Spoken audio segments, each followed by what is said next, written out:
I'm going to be talking today a bit about, well, a lot about nanopore sequencing. And I wanted to talk about the new opportunities in bioinformatics with respect to the analysis of raw nanopore signal data, which I think is a really unique and refreshing bioinformatics research area. So I might skip quickly through this because I didn't realize Yasmin had a copy of my CV or something.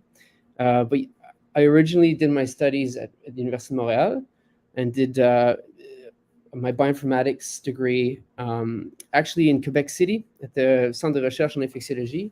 Even though my degree was with the University of Montreal, the research aspect was there. I studied non-coding elements in parasite genomes for this. And then, having explored the non-coding regions of the genome and being fascinated by it, I then moved to Australia to do my PhD with the John Maddock Laboratory in Brisbane. And there I studied RNA structure, evolutionary conservation, looking for signatures of function in these mysterious molecules. And then after my PhD, I moved to Sydney, where I did a postdoc and started my lab at the Kinghorn Center for Clinical Genomics, where, by the way, is one of the first places in the world that offered clinical whole genome sequencing as a clinical and commercial service. And it's there where I really discovered the potential for nanopore sequencing as an early access user to the MinION device. And I'm particularly interested in RNA, and that's where I focused my initial research on. Now, I'm pretty sure everybody's heard of nanopore sequencing by now, although I'm still surprised that it's not more commonly used. So I'm going to give a very quick overview of how the technology works. If you want more details, feel free to reach out to like a company representative or something. So the MinION device is the most popular one. It's this kind of tiny little USB sequencer. It's basically just an adapter for these flow cells. The flow cells are like a microfluidics device that has a tiny little, or 500 tiny little amp meters on the back of them. And each one of those amp meters is connected to 4 individually addressable channels that have these protein nanopores in them. And you essentially load your sample, DNA or RNA, on top of it, and start up the commercial software, press go, and you start sequencing. The sequencing chemistry is pretty unique compared to everything else that's available. There's no synthesis or basically no copying of a template. You're reading native molecules, or whatever you put in gets read at the atomic level. Now, something that's important to realize here is you see this purple protein on the top. That's called a motor protein. And ironically, it doesn't really act as a motor. It's more like a brake. It slows down the progression of the molecule through the pore so that you can sample the electric current as it goes through the aperture of the nanopore, and thus produce a characteristic signal distortion that's representative of the nucleotides that go through the pore. So this happens in real time, which is really fun, and there's a whole new area of analyses that can be done there. But I'm going to talk really today just about the sequence or the signal analysis. What does a signal look like? This is an example here taken from, it was actually an RNA sequencing run, where the y-axis is the current, and on the x-axis is sequencing time in seconds. So you can see that there's about, 40, 50 seconds here. There's a whole bunch of molecules that have gone in and out of the pore. The way that it sequences is you essentially have to first determine when you have a unique molecule. So essentially cutting the raw current from the open state, where there's lots of current, to the blocked state, and then back to the open state. It's called a segmentation of the raw signal. And that's what it looks like on the bottom left here. Once that signal has been segmented, it then usually gets submitted to base calling algorithms. And these are essentially probabilistic models that take the raw current and infer what the biological sequences is in nucleotides to produce your canonical ATCG readouts that we're used to with sequencing devices. And then finally, you have your downstream analyses like alignment, so on and so forth. So the technology has really been stigmatized by its error rate for a long time. And it probably has to do with the fact that in the early 2000 or early releases of the technology, 2014 to about 2017, the error rate was quite high. It was about 30%, 30 to 80%, 30 to 20% error rate. You can kind of see this today if you take a nanopore read and you align it to the genome or the reference sequence. For instance, here you can see in the exonic regions of these RNAs, there's lots of purple, which corresponds to indels. Purple is now like the main error there is. Indels rather.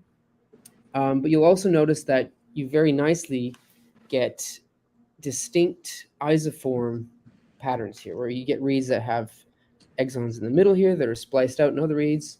So being able to leverage the long reads is generally the main reason why nanopore sequencing is used. It's also much more affordable than other technologies. But we're not going to talk about that too much today. We're going to focus instead on what we can do with the raw signal. So as I mentioned, this is a typical readout of a good library on a MinION device. When you zoom in here, I don't know if you can see, but you sometimes see these little blips of current where there's either a bit of DNA or RNA or maybe another small analyte has gone through and just dropped the current temporarily.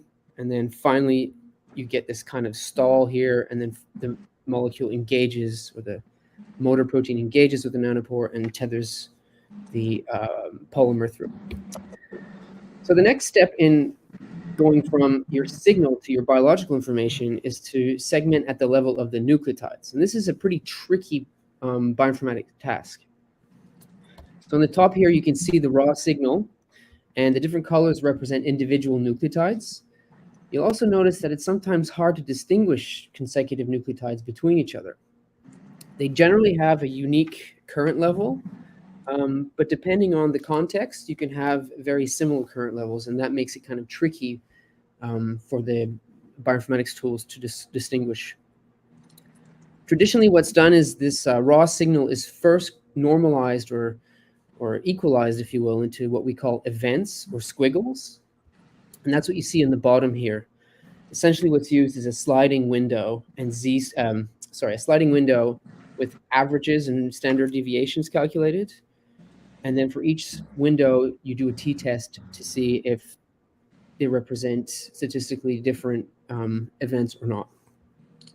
Now, the first base calling algorithms, so the tools that take the signal to sequence, use these events. So you first had to normalize your raw signal and hit a Markov model, which was probably the most popular tool to use at the beginning.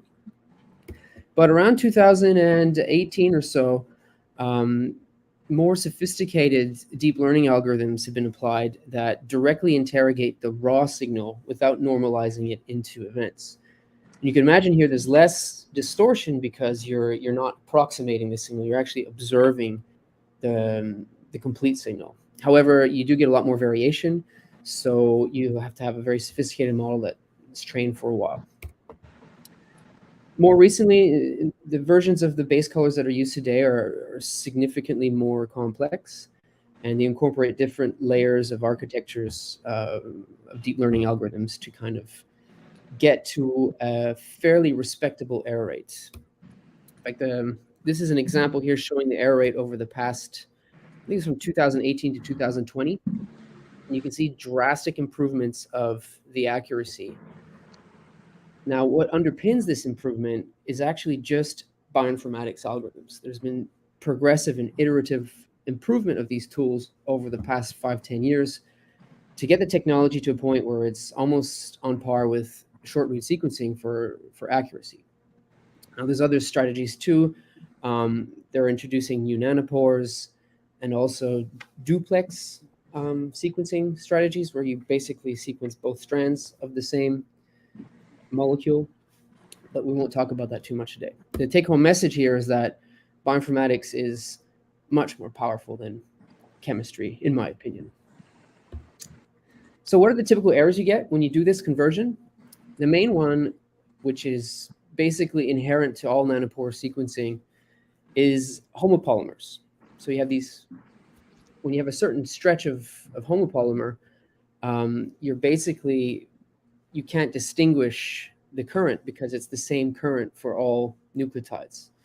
So a difference between a 10 nucleotide homopolymer and a 200 nucleotide polymer is essentially going to boil down to the time dimension of the signal acquisition, which for various reasons is not very constant and fluctuates a fair bit. So that's one source of systematic error. In fact, the only source of systematic error that cannot really be fixed without going and using different pore structures. For instance, the new pores now that are being used have a longer barrel in the nanopore, which allows you to basically reach longer regions of homopolymer and improve the accuracy, as you can see on this slide from nanopore. The other source of error is kind of between a systematic error and a random error, and that essentially has to do with the base learning model and how diverse its training set is. So here you can kind of see on the x-axis is the error rate at specific positions in a gene, and the error rate it's not even, and that's largely to do with the models not being very robust in certain regions. But this gets improved with new software, so it's not something that's significantly challenging. One of the more challenging aspects of this signal to nucleotide conversion has to do with the global signal properties of nanopore raw data. One of the things that prevents you from using, for instance, frequency-based algorithms for mapping out the raw signal. For instance, if you think of the Shazam algorithm, where you listen to a song or you sing a small bit of a song and it matches it to a database of songs, well, those methods usually require a fixed frequency, or a steady sampling. That's not the case here with nanopore. As you can see here, there's something called a dwell time, and that fluctuates based on different parameters. It could be nucleotide context. It could also be entanglement. You could have a piece of DNA that's kind of stuck somewhere, or it's ties a knot with another DNA or something like that. It also depends on the amount of ATP that you use that's left in the reagent, the temperature, so on and so forth. So there's a lot of variables that can affect this. And even if you take very similar molecules or identical molecules and you sequence them on the same flow cell, you still see this stochastic sampling rate on the time dimension that can be challenging to process. Other examples of signal issues are, if we look here, there's an example of a shift where the current levels kind of go up and down with time or between runs. You also have a scale issue where the delta in current levels fluctuates proportionately in different experiments. And another one is drift, which is a very bizarre phenomenon, but sometimes you'll start sequencing with an average current level, and then towards the end of the molecule, especially for very long molecules, the averages go up or down.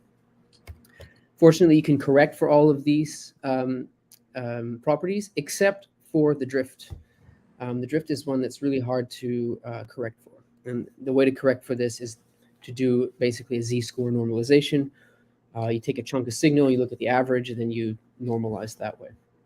And this was data presented by Matthew Luce back in 2016, I think, 15. Anyways, so this begs the question: why are we doing this? Why even study raw signal? Why don't we just take the base call data and run with it and deal with error rate? There's three main reasons, I think. The first one is to improve the accuracy of nucleotide inference. The second reason I think is more interesting, and it's kind of to understand what's happening in your molecular pool. So there's troubleshooting issues, there's detection of artifacts in your runs, and developing new tools, new algorithms that can directly interrogate this raw signal. Also, there's a factor to consider, which is the speed. When you do the base calling, you're adding a step that's basically taking a few more seconds or minutes to get your data.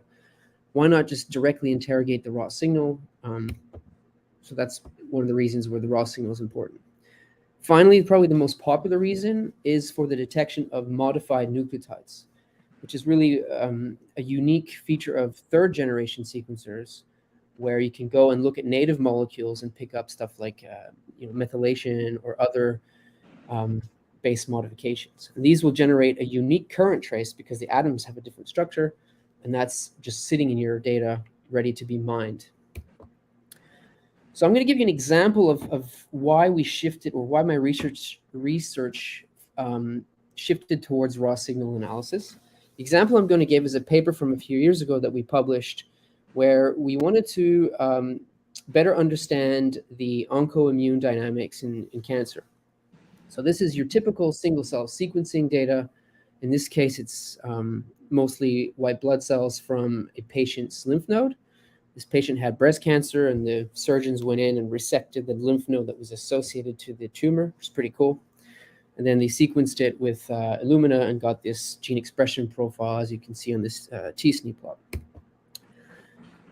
One of the limitations with the short-read droplet-based sequencing is your cell barcode has to be stuck to the B that you use to separate the cells. So your solutions are to have it on the 3' end of your molecule or on the 5' end of your molecule, but you can't get both, which means when you sequence long RNAs, more than 200 nucleotides, you can only use single-end sequencing. You're not going to be able to pick up the further end of your molecule because you typically need to fragment your libraries for Illumina sequencing. So for molecules or genes like the antigen receptors, T-cell receptors, and antibody sequences, this is a pretty significant challenge. We address this challenge by essentially taking your standard Illumina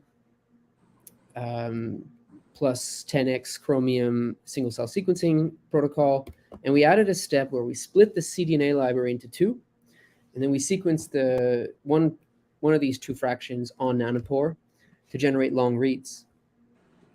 Now, the challenge is to then say which read belongs to which cell, or the demultiplexing issue.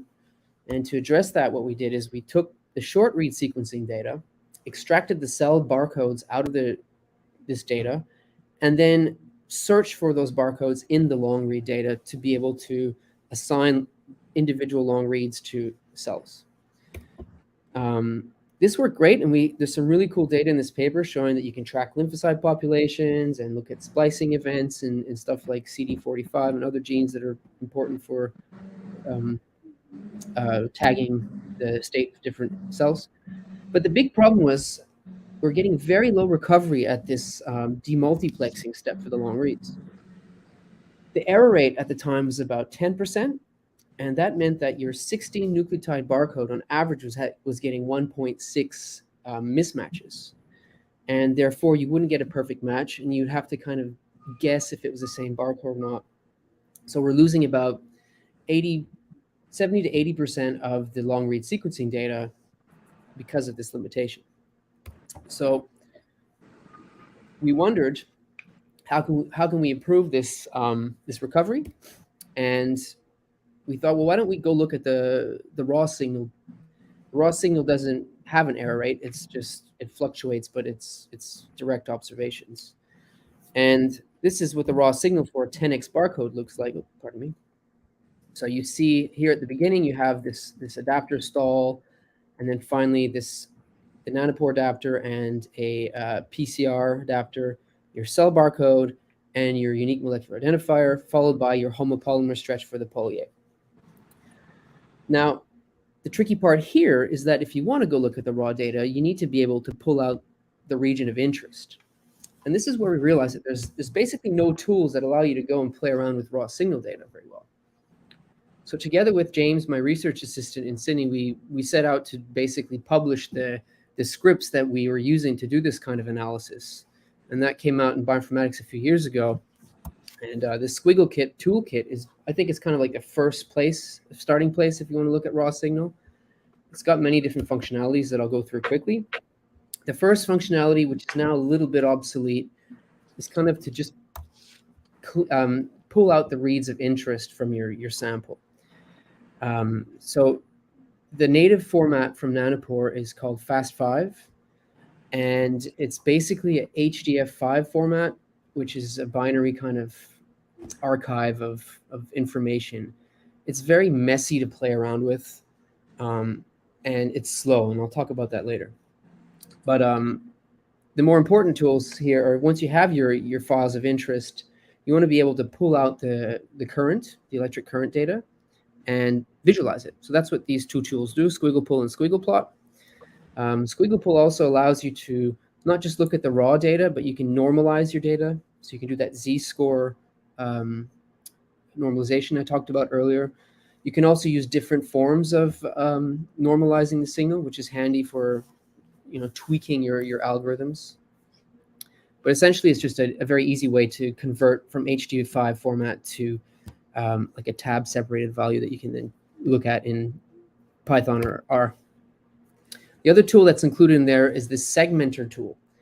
Segmenter works by essentially looking for stalls or flat regions in your signal.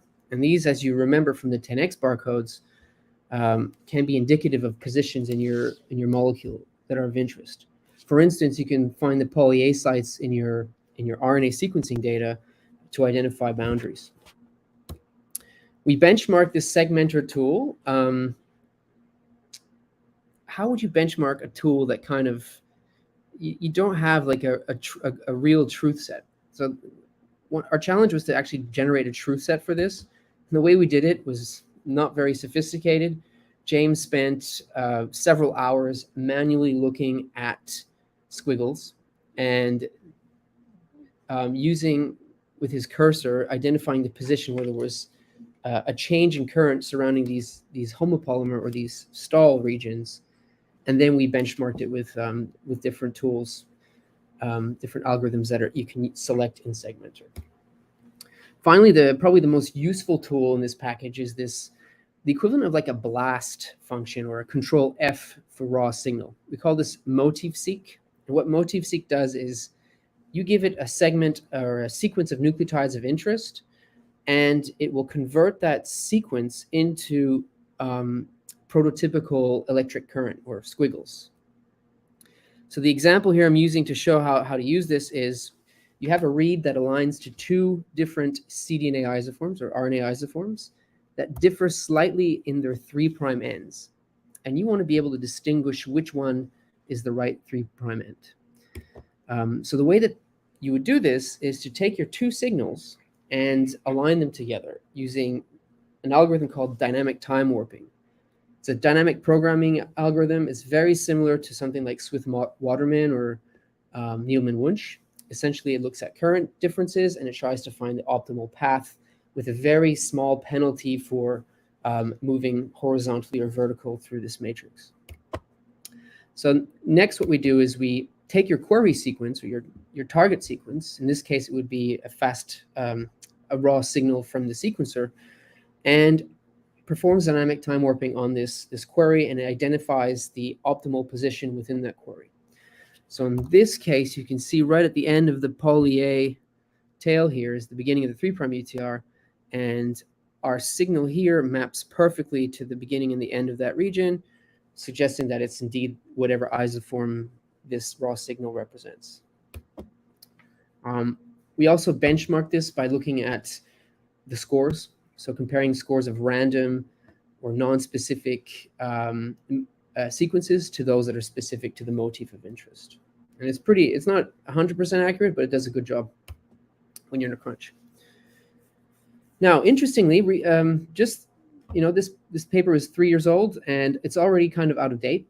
A few months ago, we published this study in Nature Biotech, which is essentially a new format for signal data. And this is great work that was done by, led by Hasindu Gamarachi, my ex-PhD student. And the idea was, why bother with these slow and clunky bulk FAST5 files when we can just use a TSV file and get faster results? And this hinges on the fact that these these FAST5 files use this HDF5 library, which is thread locked. So you can't access the same file with multiple threads. You can only access it with one thread at a time, which means it can be a huge bottleneck when you have a large data set to do.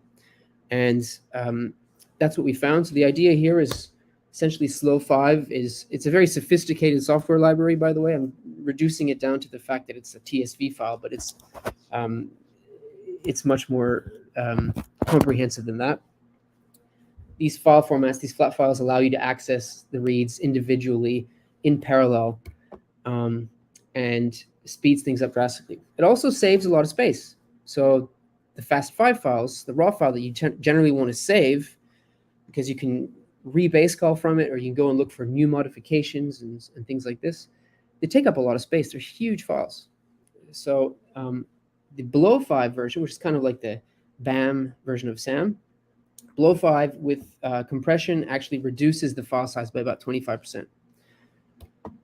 And of course, as expected, the speed of using SLO5 instead of FAST5 is dramatic. We're talking about, this is an example here on a high-performance computing cluster for a normal or routinely used workflow.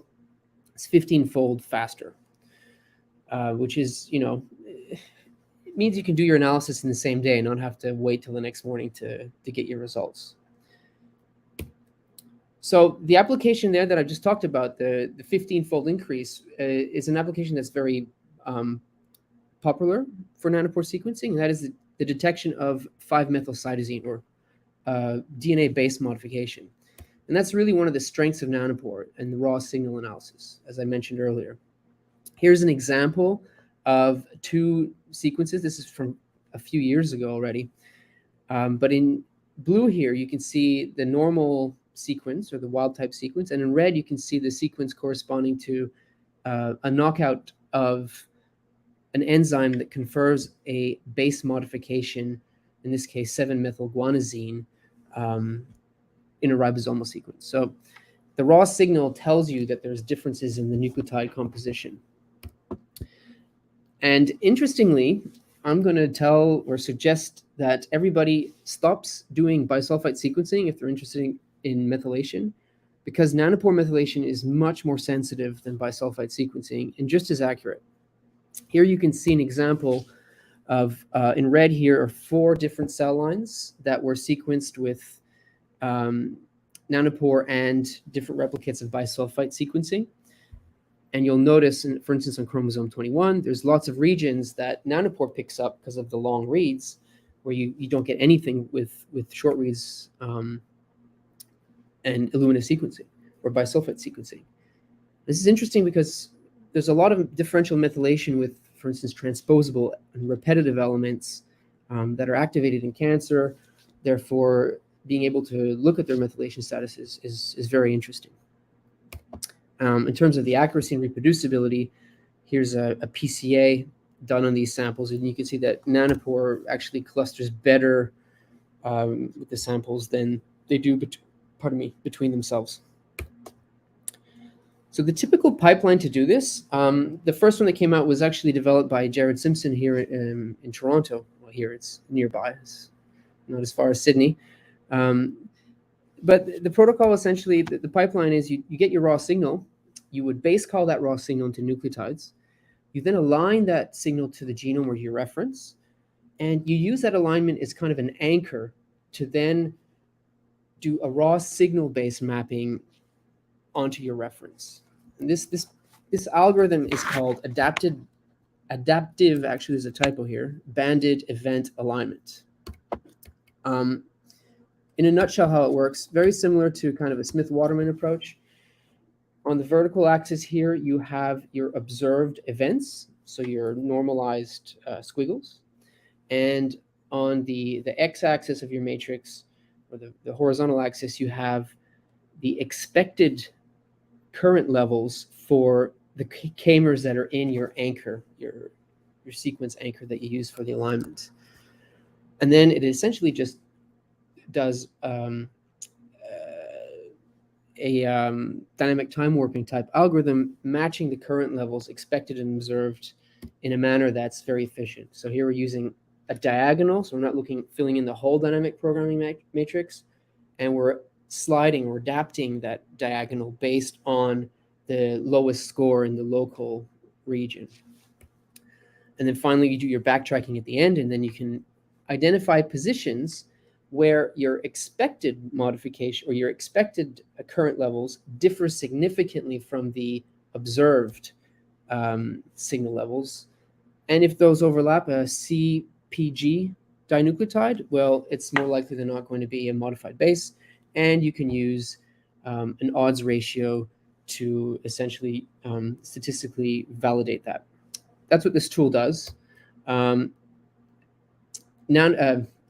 actually implemented this tool or readapted it so that it could run on GPUs. And you'll see here on this panel here that running a methylation analysis using this algorithm doesn't always work. You get crashes because of memory or runtime usage. And using a GPU and reducing the memory needs, you can drastically accelerate the turnaround time for a whole genome, a whole methylome, if you will. And we had some fun with this, actually. So we actually developed this little machine here, which is kind of a small cluster of these microcomputing boards. And we implemented this whole pipeline, so the alignment step and the methylation calling step, on these individual chips that only have 2 gigs of RAM, and it works beautifully. So you can actually process data as it's being sequenced to generate your BAM files and methylation files. Okay, modifications, DNA modifications are cool. They're used a lot, but I think the real benefit of doing doing signal analysis is the study of RNA modifications. And this is a unique capability of nanopore sequencing because it's the only technology that allows you to sequence RNA directly without converting it into DNA or cDNA and using PCR. So this first came out in 2017, but it wasn't until about 2019 that you can get systematic reproducible results with fairly good efficiencies. Now, the drawback with using native RNA sequencing, if you haven't used this, yes, you get more accurate information, but you get less data. You get at the moment, about 10 times less data than if you did a cDNA sequencing. So it's really about, you use this to get rid of your PCR bias and look for modifications. It's the strength of this approach. So the protocol, the chemistry here, just to give you a bit of an idea of how this works, you have this double-stranded adapter with an overhang, a poly-T overhang, that you then anneal to your native RNAs. You ligate it with an enzyme that will add the RNA to the DNA. And then you have an optional reverse transcription step. It's not a full reverse transcription step, it's just one strand, and it helps stabilize the molecules and get rid of secondary structures and the like. You can do it without the RT step, and it works, but you tend to get less output. The pores get clogged more rapidly. Finally, after this, you add your nanopore sequencing adapter to the end of that, and you throw it on your nanopore device, and then you get these types of signals that come off of it. So you can see the poly A tail, and right before it, you see the sequencing adapter, and at the end, you have the RNA molecule that's gone through. Pretty cool stuff. Most people use the full-length RNA sequencing to distinguish isoforms, which it works fantastic, by the way, but you can do this with cDNA. As I mentioned, the modification is very interesting. It's an exploding field of research right now.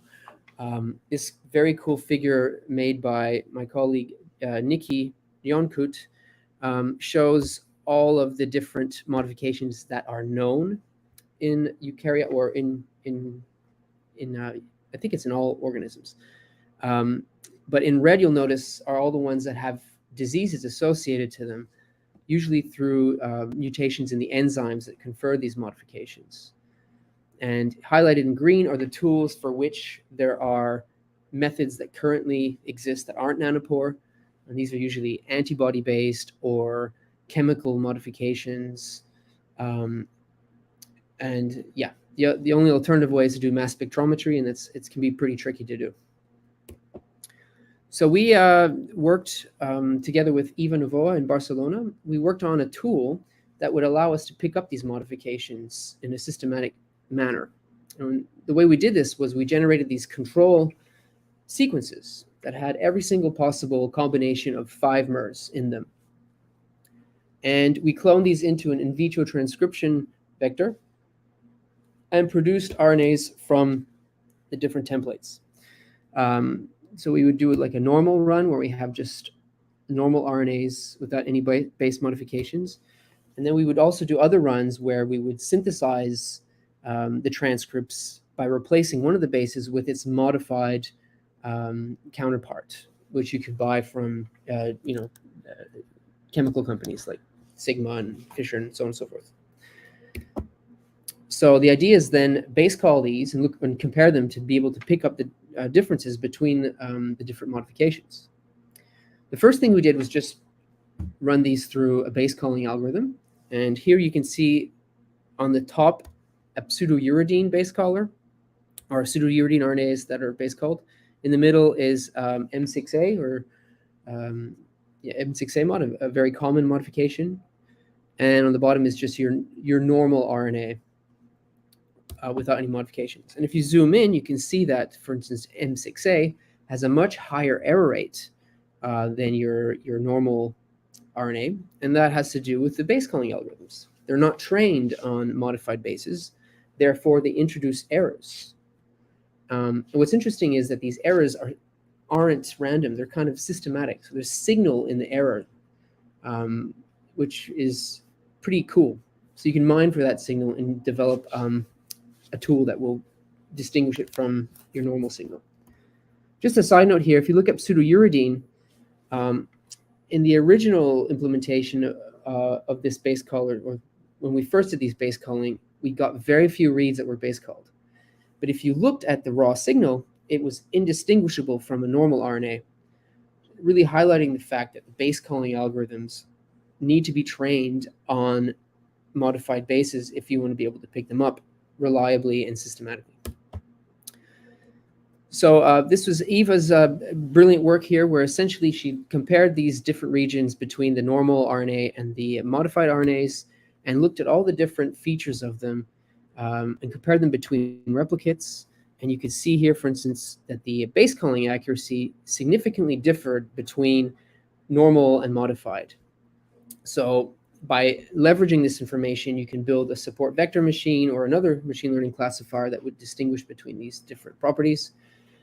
Here you can see on the bottom right, this is a biological motif of M6A modification. So there's an A where the modified side is. And if you take the same motifs without the A in the middle, you can see that they're basically indistinguishable, which highlights that what you are observing is a bona fide difference occasioned by the chemical modification. So training the machine learning classifier on this generated some good results. Interestingly, including the raw signal didn't make that much of a difference. It was comparable to just having quality mismatch and deletion rates in this particular example. More recently, Eva's team published this beautiful study in Nature Biotech where they extended this to other modifications and showed that you can generate very similar distinguishing profiles for each of them. And they applied this to pseudouridine dynamics in living cells. Very cool stuff. Again, just the surface of the iceberg. There's a lot of tools being developed in this space for detecting base modifications. And one of the challenging things is really doing stoichiometric evaluations. So how do you distinguish a modified position in the transcriptome when it's only 10% modified?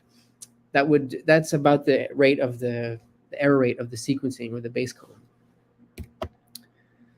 One of the challenges we had when we did this work was, even though the throughput of direct RNA sequencing is lower than that of cDNA sequencing, when you only have 4 reads that you want to sequence, sometimes 1 million reads is too much, and it becomes expensive, especially when you're starting a lab and your funds are rather limited. So we decided that we needed a method to multiplex these direct RNA runs. So we could pool multiple experiments on one chip and get better return for investment. So I'm reminding you of this slide, how the structures of the reads look if you look at the raw signal. And what we noticed, and I'm sure you will notice too, is that this reverse transcription adapter here, or the region in teal, it pops out, right? It just sticks out from the rest of the signal. So we said, well, that region is very easy to pick out of the raw signal. We could just cut it out and use it as a barcode. So what we did is we changed the sequence of the adapters. We generated, in this case, 4 different sequences just by randomizing the sequence content. And we chose 4, by the way, just because we figured that that was about a good throughput for a sequencing run. You wouldn't necessarily need to go more than 4 unless you're using a much more powerful sequencer. And now we're actually, I think people are looking, James and Eva and others are looking at going to 24 and 96. But anyways, I'm drifting, apologies. So what we did here is for each of those 4 unique adapters, we ligated them onto unique RNAs. So we could base call the data, align the sequence, the nucleotide sequences, to our 4 unique sequences, and basically use that mapping as a way to distinguish the 4 different groups of molecules. And that's a perfect way to train a machine learning classifier. So we tried a lot of different ways to basically, a lot of different machine learning strategies to distinguish these adapter signals. The first one being 1D convolutional neural networks. And surprisingly, they didn't work that well. One of the reasons they don't work well is you have different sizes, different lengths.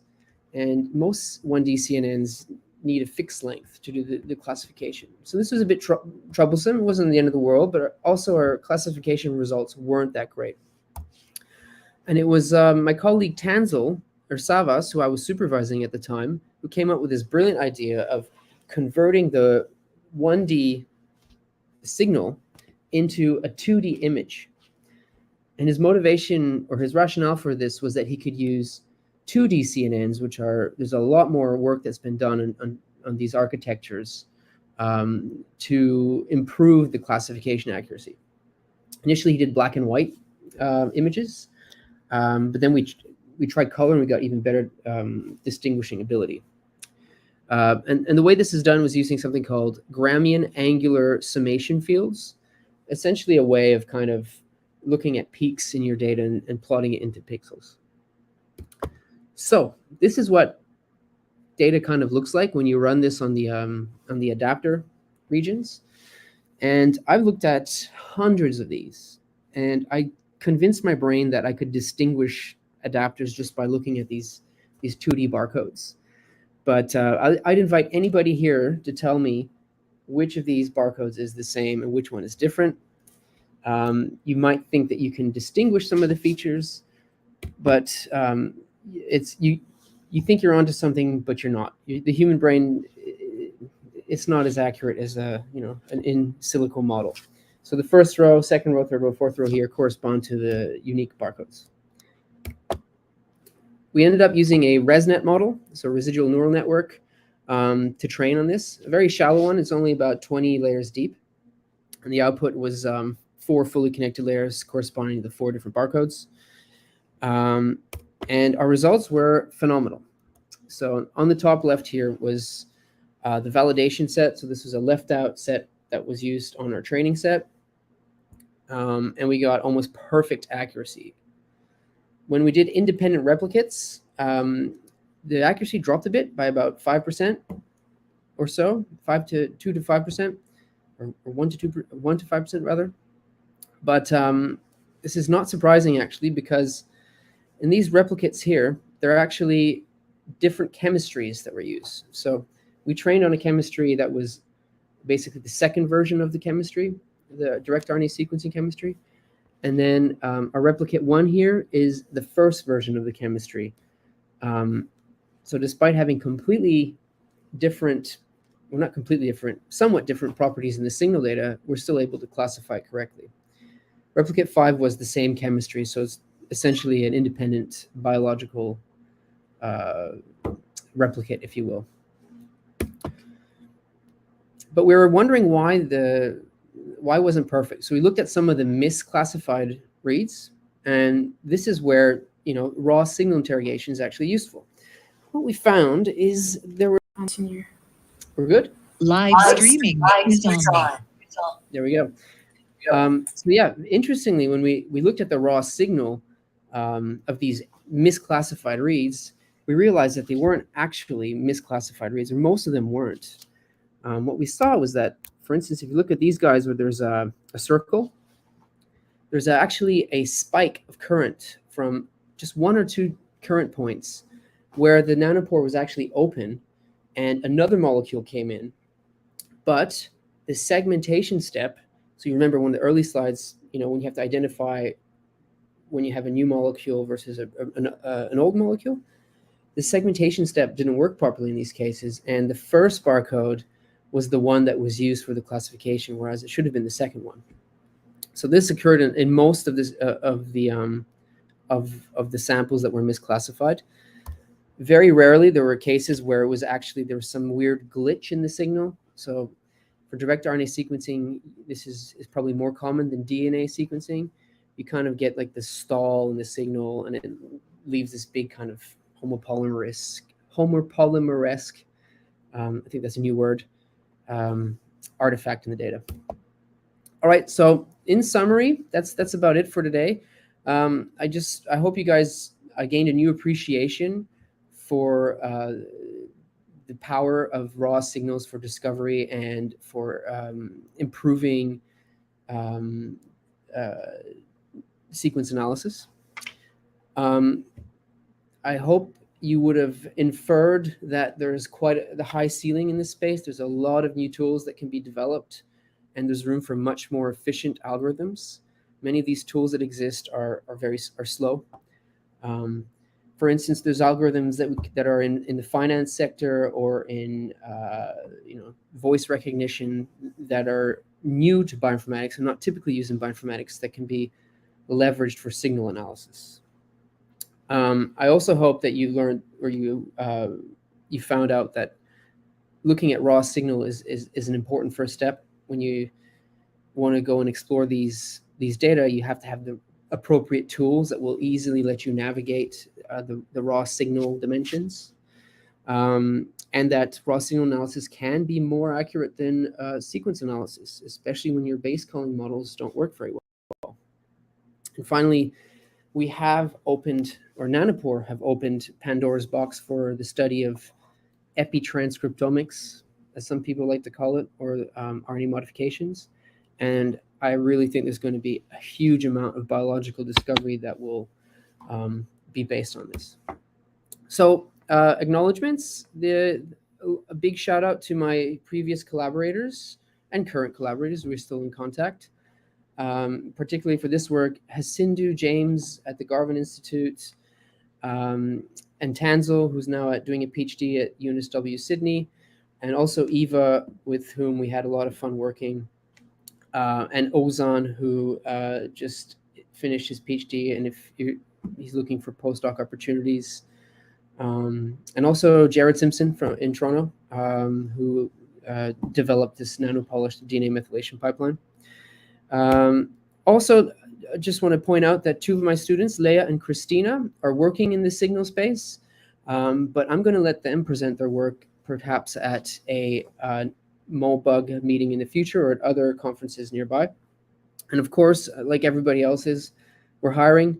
I'm looking for bioinformaticians in particular, so I'm ready to offer very generous salaries. If you're interested in working in this space, please feel free to reach out. And with that, I'll be happy to take any virtual questions. Thank you so much, Dr. Smits, for your presentation, and you educate us for this phase. It's very interesting. You have a question from Jose Hector. I let him ask his question. Maybe he has No, more. it was a comment more towards the beginning when he was mentioning stuff before he started talking about all the base modification. But I mean, it was a great talk. Thanks so much, Martin. And maybe I do have just a quick follow-up question with regards to several of the announcements that were made by Nanopore recently, specifically some updates to their raw files. And I know that they haven't released all the specifications yet, but do you anticipate that? My apologies. I forgot to mention that Nanopore, following publication of our SLO 5 method, they decided to change their format to something called BLO 5. Yeah, exactly. Which, by the way, I think it blows. No offense to Nanopore, but SLO 5 is much better. Yeah, exactly. Well, beyond the name, I mean, were there any? Have you heard about? Do you have any idea of what are the changes that are going to be implemented in BLO 5, and if that has any impact on some of the methods that you're developing?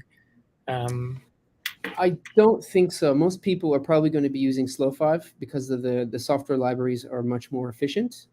The benefit is that the BLO 5 format will be, sorry, not the BLO 5. Yeah, BLO 5 format will be, no, sorry, not BLO 5. Pod 5 is what it's called. BLO 5 is our tool. It doesn't blow. Pod 5 is Nanopore's format. And I think their tools are going to work with Pod 5. It's still going to, the benefits of it are going to be that you can, it's not thread locked, so you could in theory do parallel processing. But from what I understood, and I'm sure Hasindu and James will have more details on this, some of the software libraries are there's a lot. Streaming is on. Not as maintained as thoroughly as the SLO 5 package. Some people are working on APIs or scripts that can convert Pod 5 to BLO 5, and also adapting Nanopore's open source tools to accept BLO 5 as an input file. But other than that, I don't have any specific information on the specs. Frankly, I've just been using SLO 5, so. Okay, thank you. I have a question more technical. Maybe it's a silly question. It's about how to convert the barcode into image for 2D image. I'm just curious about how you do it technically. I mentioned it. We use Gramian angular summation fields. We tried a bunch of different strategies for this. Markov transition fields was one of them, and the gas F, as it's called, Gramian angular summation field. Gas F was the fastest and also gave the best discriminative power. So we stuck to that. It's fast, but it still takes a few milliseconds per read. So when you have 1 million reads, it can take some time to convert into the signal, into the image space. Hi, thank you for your presentation, this very nice presentation. I remember for ion channel currents, because I am in ion channels, I did. And also, my question is, after all of the cleaning of your data, do you have analysis for hidden Markov analysis in one order? So, for instance, to find motifs in the data? Yes. What we didn't use hidden Markov models for that because it's pretty messy. The base-calling algorithms do that, and I don't know how effective that would be. It's a good question. I haven't thought about that, using a hidden Markov model to pull out motifs in the data. Yeah, because I remember we used software for that. After all of the clean of the setup, all of a very nice, all of open and closed channels, and the name is PatchClam, and it's very, very nice software. Could be, can help to analyze to that kind of motif. I don't know. It's a good idea. We rarely are looking for a motif within in a molecule. Yeah. But I'm sure there could be some applications, like people that are looking for RNA editing enzyme binding site, for instance, whether it's modified or not. It would be a good application. Thanks, Patricia.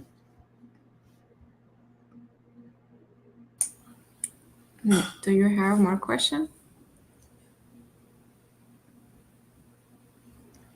Do you get the questions from YouTube Live? YouTube Live in Jitsi? Yeah, I can see it from the YouTube Live, but we don't have There's questions. nobody Yeah. in YouTube. No, there are nine people on YouTube watching it, but we don't have questions. Well, if there's no more Perfect. questions, it's time for cat videos. Yeah. So thank you so much. Thank you for your presentation, Dr. Smith. Thank you, And, Yasmin, for giving me the opportunity, and to the followers online. Yeah. And yeah, maybe going to do